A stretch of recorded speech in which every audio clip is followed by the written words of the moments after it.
নমস্কাৰ দোস্ত, আপোনালোকৰ বহুতে হয়তো নাজানে বা বৰ্তমানলৈকে গম পোৱা নাই, আমাৰ শিক্ষা ব্যৱস্থাত এক আমূল পৰিৱৰ্তন কৰিবলৈ গৈ আছে বৰ্তমানৰ নতুন চৰকাৰখনে। এই নতুন সংস্কৰণে শিক্ষা ব্যৱস্থাটোক কেনেধৰণৰ পৰিৱৰ্তন আনে আৰু এই পৰিৱৰ্তনে লগত পুৰণি শিক্ষা ব্যৱস্থাটোৰ লগত নতুন শিক্ষা ব্যৱস্থাটোৰ কেনেধৰণৰ পাৰ্থক্য থাকিব, কি ধৰণৰ নতুন নতুন নিয়ম অন্তৰ্ভুক্তি কৰা হ'ব, সেই বিষয়ে মই কিছু কথা এই ভিডিঅ'টোত আলোচনা কৰিম। তো অলপ পলম নকৰি ভিডিঅ'টোৰ ফালে আগবাঢ়ো। মেট্ৰিক পৰীক্ষা আৰু হায়াৰ ছেকেণ্ডাৰী পৰীক্ষা বিলুপ্তিকৰণ।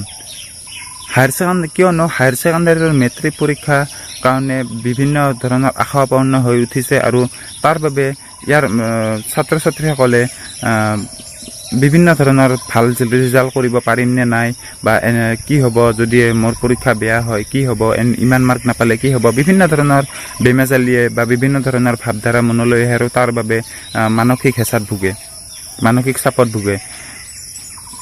ইয়াৰ পৰিৱৰ্তে নৱম শ্ৰেণীৰ পৰা দ্বাদশ শ্ৰেণীলৈ ষান্মাসিকত বিভক্ত কৰা হ'ব আৰু মুঠ 8টা ষান্মাসিক থাকিব। প্ৰতিটো ষান্মাসিকৰ কাৰণে 6 মাহ সময় থাকিব আৰু এই 6 মাহত ছাত্ৰ ছাত্ৰীসকলে সম্পূৰ্ণ 6 মাহৰ পাঠ্যক্ৰম অধ্যয়ন কৰি পৰীক্ষাৰ বাবে সাজু হ'ব লাগিব। ইয়াৰ ফলত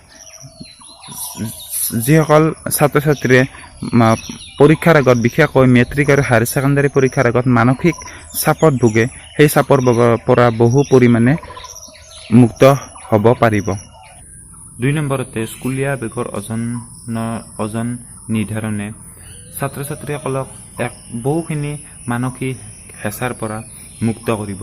কিয়নো বেছিভাগ বিদ্যালয়ত দৈনন্দিন পাঠ্যক্ৰমসমূহ ইমানেই বেছি তাৰ যিসমূহ ষ্টাডি মেটেৰিয়েল আছে, বুকছ, হাবি জাবি, বিভিন্ন নোটবুক বা বিভিন্ন ধৰণৰ কিতাপ আদি কৰি বিভিন্ন অনা নিয়া কৰাটো এক বৃহৎ বেগ এটা সদায় স্কুলত অনা নিয়া কৰিব লাগে।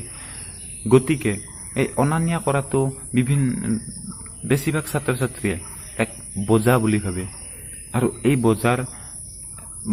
বোজাটোৰ কাৰণে বহুতে স্কুলত নোযোৱা কৰি থাকে বা ধৰক আৰু পঢ়িবলৈ অৱহেলা কৰে। মই ভাবোঁ চৰকাৰখনৰ এই নতুন শিক্ষা ব্যৱস্থাই এক আমূল পৰিৱৰ্তন আনিব আৰু ছাত্ৰ ছাত্ৰীসকলক আগতকৈ বেছি পৰিমাণে উপকৃত কৰিব। ইমান ভাল হোৱা নাই আপুনি বিচৰাৰ দৰে, তথাপিও কৈছোঁ, যদি ভিডিঅ'টো ভাল লাগিছে লাইক কৰিব, শ্বেয়াৰ কৰিব আৰু মোৰ চেনেলটো ছাবস্ক্ৰাইব কৰিবলৈ নাপাহৰিব। আহিবলগীয়া নতুন ভিডিঅ'ত আকৌ লগ পাম। তো আজিলৈ ইমানেই।